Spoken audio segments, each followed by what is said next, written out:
Hey y'all, this is my review for Kandi and the Gang, episode 4.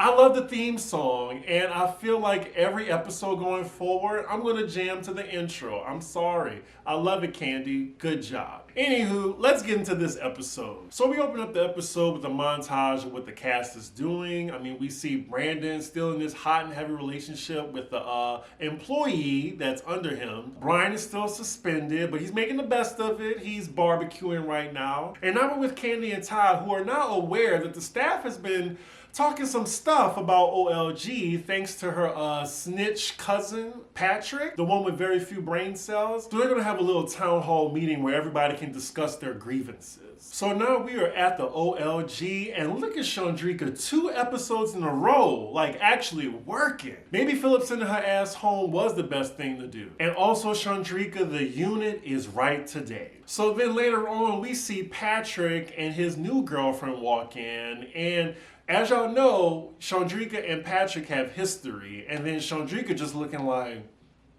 she's like, there are a million restaurants in Atlanta and you want to come here? I'm pretty sure he gets to eat for free or maybe have a discount. Maybe that's why he's going there. See, she even says in her confessional, she says that Patrick loves to bring his boot things to Old Lady in the Gang because the food is free for him, I guess. Like, I guess because he's a parking manager. And thank you to somebody for correcting me. So he owns the parking lot and he makes money off of the profit of people paying for parking. That's what I'm getting from it. If I still got it wrong, correct me again in the comments. Well, Shandricka, you say it doesn't bother you, but it clearly does. So then the waitress goes up to Patrick and his girlfriend. It was like, oh, what are you having to eat? He's like, oh, we just want some water and some cornbread. And she's like, I'm vegan. Girl, do you know what's in cornbread? And I'm pretty sure they don't got no vegan cornbread at OLG. We then have messy ass production zoom in on some cornbread being made in the back, and they list all the ingredients: mayonnaise, eggs, butter, honey, milk. All ingredients that are definitely not vegan. And wait a minute, the server didn't even say the cornbread isn't vegan? See, Kandi, that's the type of people you got working there. Like, y'all don't have menu tests or anything? Any restaurant I work at, especially like the fine dining ones, I have to study a book of the ingredients in all of the food just because nobody wants to get sued with the shellfish allergy or, hell, gluten allergy, even though y'all know how I feel about gluten people. Anyway, yeah, we just try not to kill anybody at our restaurants, but clearly at Kandi and the Gang, it's just like, you know, it's whatever over there. Don't come in with an allergy. Can we get the camera off of these two? Patrick and his floozy, they are not interested whatsoever. Oh, so we getting some background on Patrick. I think Kandi, she must be executive producer because she's definitely giving some unnecessary screen time to her cousin. So we hear that he was the only straight guy for a while until another dumb guy came in, Brandon, the manager. So I'm guessing they're the only 2 straight guys there. Ladies of Atlanta, this is the cream of the crop. This is what y'all have to choose from. I will say at least his floozy is cute. She looks like, I think her name is Ryan Destiny. She was on Star. So Tauren goes over to Patrick to say hello, and then Patrick takes this time to let Tauren know that his floozy will now be decorating his house, and his services are no longer needed. So he basically just fired him just right on the spot, right there. So he's a snitch, a dummy, and he's whipped. So Tauren isn't too bothered, and he's like, oh, she gonna do the party too? His floozy goes, what party? So the reason he's canceling the house party is because his floozy thinks that it's not cool, and she thinks that not everybody should be knowing where he lives. Interesting. And is it his own place, or is he still staying with Melvin? Child, their food arrived, and he really got a salad, and she got 3 pieces of cornbread with some syrup on the side. Girl, Girl, you ain't no vegan. You a vegan just as much as Portia was. Again, a match made in heaven. Tweedledee and Tweedledum. So then the camera follows Shandricka, and I guess she goes downstairs to let Dominique and Brandon, because he's just sitting at the bar again flirting with her, not doing any type of work, saying that there's 1,000,000 restaurants and why is Patrick here? He's here, girl, because he gets free food. That's why. I mean, I would be there too, so I do not blame him. But also she's complaining on Tauren's behalf that she fired him and enlisted his floozy to do his job. And this is why work relationships, particularly in the service industry, does not work. Because when a couple breaks up, it's definitely going to be awkward for everybody. So now we're left with Brandon and Dominique, and Brandon invites her to his birthday, and she's like, I don't think that's a good idea. And you know, he don't care, because apparently he has not been reprimanded. And as much as people talk, I'm surprised Kandi and Todd don't know this like relationship is happening at their restaurant. Wait a minute. So they're on the floor, both supposed to be working, and then they go to the back, the employees only area, and you can hear them making out. Child, I really hope he is fired before this season is over. Both of them should be fired. So next scene, Kandi and Todd, the bosses, come into OLG, and it looks like they're about to have their little employee meeting. Now, in server world, when the owners have a conversation, you know, the employees still have to be on guard, because management as well as the owners, they can be very vindictive. So that's why a lot of people in the restaurant industry, when they have these type of meetings, they don't like to say anything, because that means you have a target on your back. So now they're discussing how the staff has been complaining lately and how things have been going. And then they mentioned Philip and his managing style. And yes, his managing style is, y'all all are expendable. I can replace y'all like that. Get to work. But he's a director of operations anyway, so he's not always at OLG, at that specific one. He's at all of Kandi's restaurants to make sure they're going smooth. Meanwhile, across town, we're with Philip, and he's visiting his friend Andre at his apartment. Now, this person, Andre, he is extremely attractive looking. Like, he has a really perfect face. And, you know, everybody in Atlanta knows each other. I have friends that know both of them. And, you know, I was doing a little research because I was like, oh, he kind of cute. I go to the Instagram, of course, you know, thousands and thousands of followers. He has a little ballroom background. I didn't even know that. And also with Philip, my friend told me that his real name is Kwesi. I didn't know that. Like, should I call him Kwesi just to be messy on here? I'm probably just gonna call him Philip, but interesting. Like, all his friends call him Kwesi. So at work, he's Philip. Outside of work, he's Kwesi. Philip or Kwesi, he strikes me as the type of person who only has attractive friends, and that's how he chooses his friends. Clearly. That's what I think. I mean, I know a lot of gay guys like that in Atlanta or in circles in New York where they only hang out with guys that are in shape and are attractive or by their social status. That's what Philip gives me. Now, y'all, I think Andre has a full face on right now. Like, I think he has like a little touch up here, a little blush and stuff. He was ready for his close-up. He looks good. I'm not gonna be a hater, but he definitely prepared for this scene. Philip's just complaining about work shit. I mean, you're an asshole to your staff. Of course they're going to be talking about you. He's also telling him that he was not invited to this town hall meeting, because I'm pretty sure most of the grievances has to do with him. Philip, not you calling Tauren a diva. Come on, sir. We see how you be acting at your job, how you just expect everybody to bow down to you. Kandi says the reason she didn't invite Philip to the town hall meeting is because they want people to speak freely and they don't want to be intimidated by Philip's presence, because you know he like RoboCop when he show up. You know, always got something to say to somebody, never smiles in his casual ass Chicken Shack restaurant. I still think, you know, with the owners, like me and Kandi and Todd, they're very intimidating. But hopefully maybe the staff will be able to talk to them, because Kandi seems like a fair and balanced person. So now everyone is gathering for the meeting. Basically, the entire cast of the show is here with the exception of Dominique, because she got better things to do with her dancing, and Philip, because he wasn't invited. Kandi starts off telling the staff this is why we're having the meeting, because I've been hearing from somebody, and then the camera just zooms in on Patrick, that a lot of people have a lot of discrepancies and things to say. So this is your time to say something.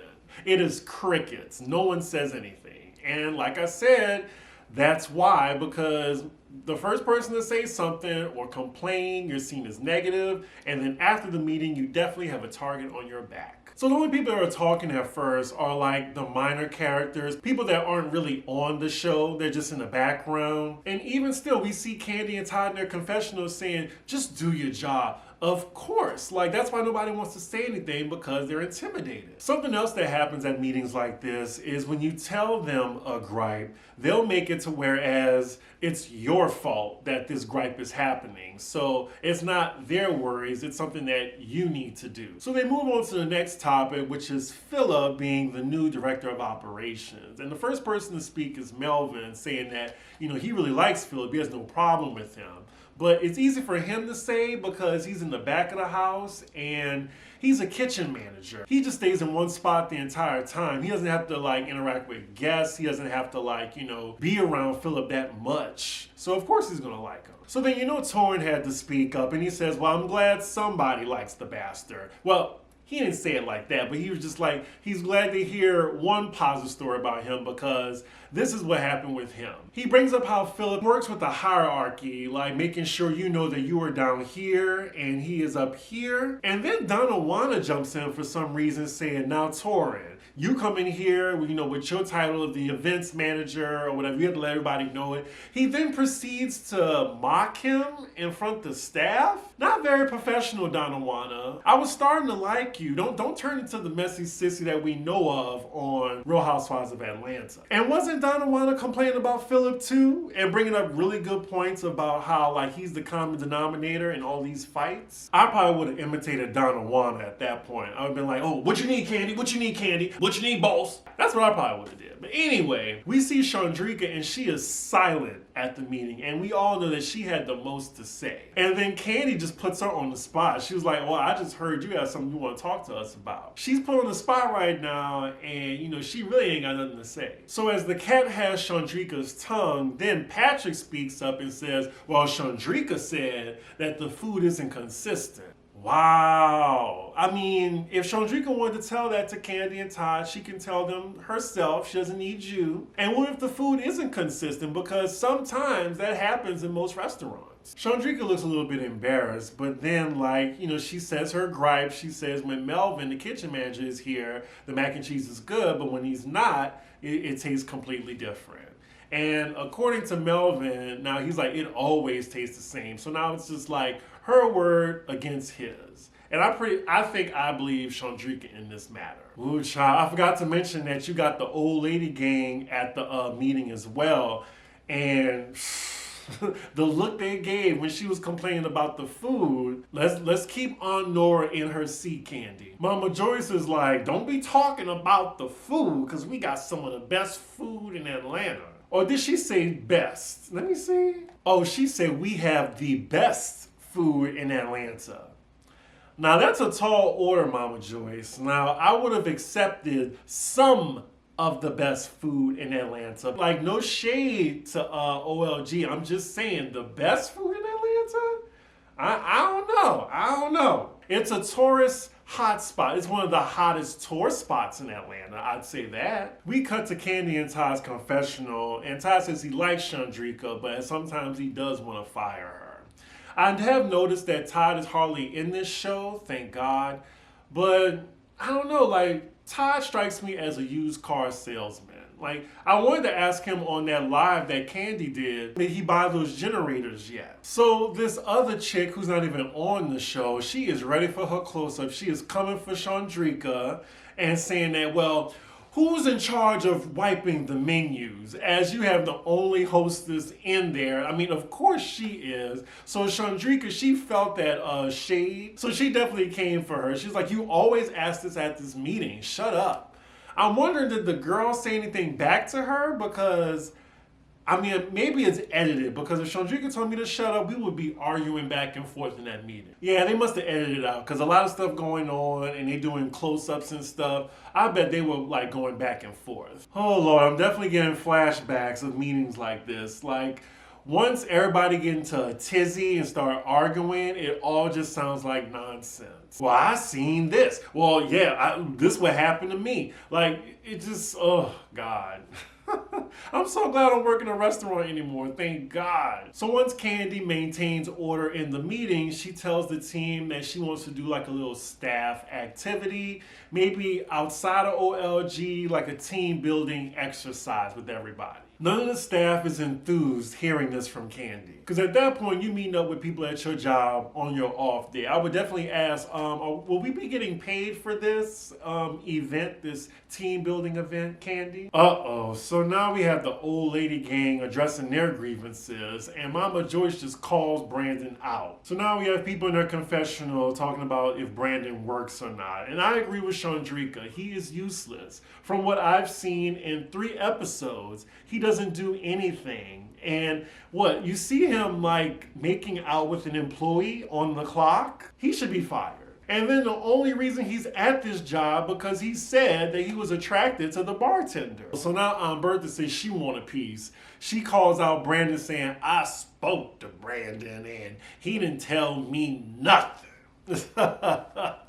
And then she said, it's gonna be a cold day in hell before I speak to him again. It is very awkward right now. And then Brandon, he just gets up and hugs her. And Aunt Bertha, it looks like she's not feeling this hug. Like, hopefully Brandon lets go of her immediately before she bops him with her pocketbook. And after he hugs her, Aunt Bertha tells him to get the hell on. This is Miss Pearl from 227 to a T. So next scene we're with Tauren and Patrick, and it looks like Tauren's gonna confront Patrick about firing him nonchalantly and giving his job to his floozy. Tauren basically tells Patrick that he felt shitted on because he don't know her like that. You could have came to him one-on-one and explained to him why you no longer need his services.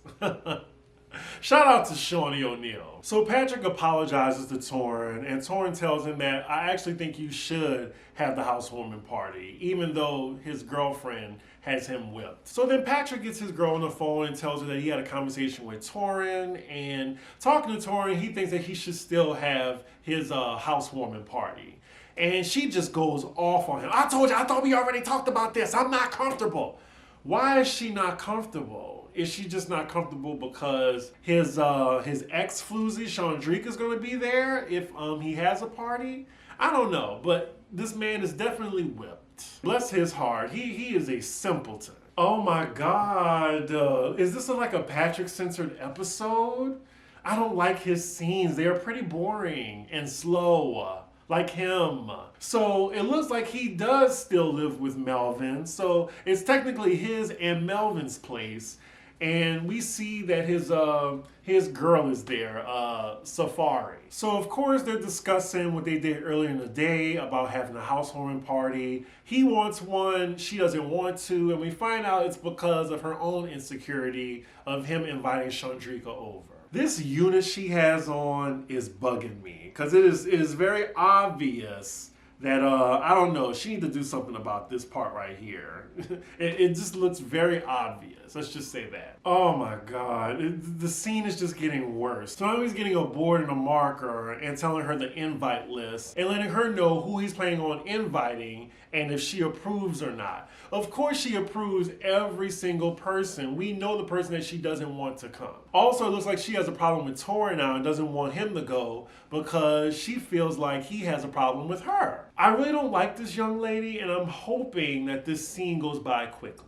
If anything, I can see producers forcing him to invite Shandricka just so they can guarantee some drama. So next scene, we're with Brian and Richard. I miss Brian because all the screen time Patrick and then Brandon is getting, no thank you. We find out from Brian that he's actually happy that he got suspended because this gives him some time to focus on his own endeavors. So they're both complaining about Brandon's managing skills, and honestly, if I was the both of them, I would have definitely snitched on him to Kandi like he snitched on Brian to Philip. He definitely should have went to her saying, I definitely thought that upper management should not be dating employees, and this is what's been going on. Oh yeah, I definitely would have snitched since everybody apparently is snitching at this place. Richard needs to remember that even though he's on this show, yeah, don't talk too slick about OLG or you might get fired.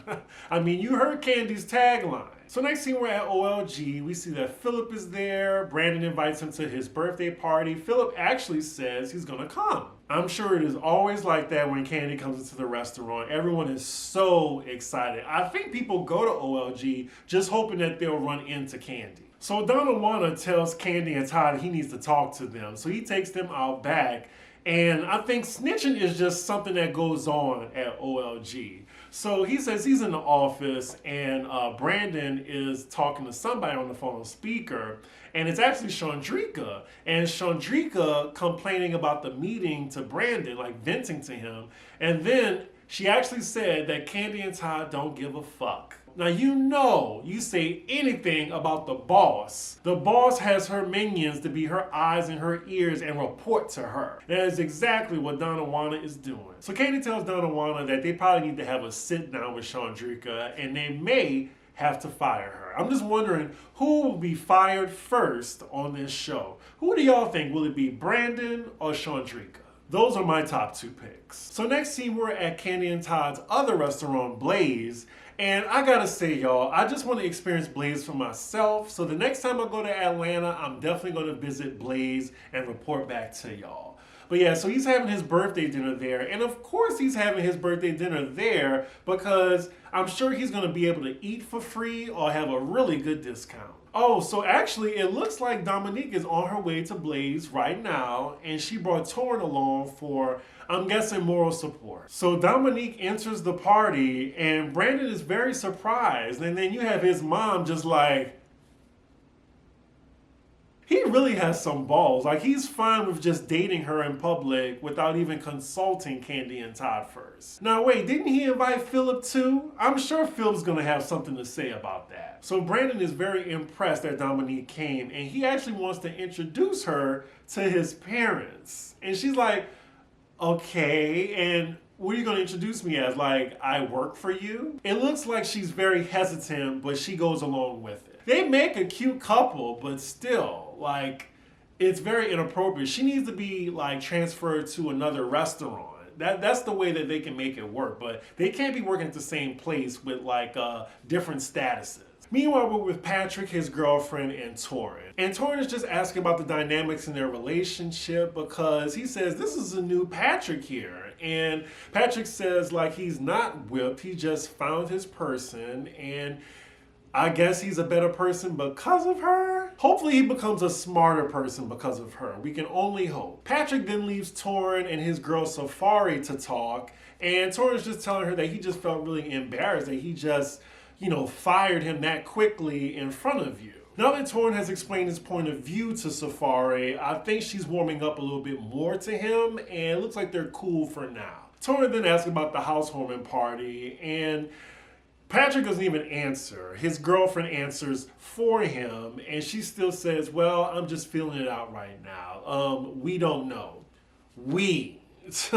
So from the looks of it, it looks like Philip didn't go to Brandon's party after all. But next scene, we're at OLG, and then Kandi and Todd are coming, and they're sitting out back. It looks like they're ready for a sit down with somebody. I wonder who it is. Uh-oh, so Kandi goes up to Shandricka, and she's like, hey, Shandricka, can I go outside and talk to you for a bit? So she's sitting out there with the 2 owners, Kandi and Todd starts off the conversation with, the last meeting, we were hoping to hear some more from you, but you were really quiet. So Kandi just keeps it all the way real with her. She says she heard from somebody that, Kandi and Todd don't give a fuck, and Shandricka's a little blindsided, and then we cut to her confession, she's like, who said that? Girl, you said that, and we have it on tape to prove it. I'm not sure, like, she's been there so long, why wouldn't she know to watch her mouth? Because she knows that Kandi and Todd got eyes and ears all around that restaurant. Like, how you not know that shit you say is gonna get back to them? So that's her own fault. Shandricka doesn't deny anything that she said, but she wants to know, like, who said this? And of course they're not gonna tell her. If I was her in that situation, well, actually, I have been in that situation before. Like, I was stating my grievances with somebody, and I didn't realize somebody was ear hustling. Then it got back to somebody, and I had to sit down. The thing is, like, once you ask me for my feedback now, I'm gonna give it to you, and I'm gonna throw a bunch of other people under the bus, which she should. I'd be like, oh, this person was doing that. This person said this. Like, yeah, if I'm going down, I'm taking everybody with me. That's just how I am. So Kandi and Todd wrap up the meeting saying, we just want to know, like, do you want to be here? Yes or no? And of course, they give us the little dramatic pause, and that is where the episode ends. Again, another decent episode. It's pretty weird not seeing Philip arguing with somebody on this. I think this is the first episode where he hasn't like been going at it with somebody.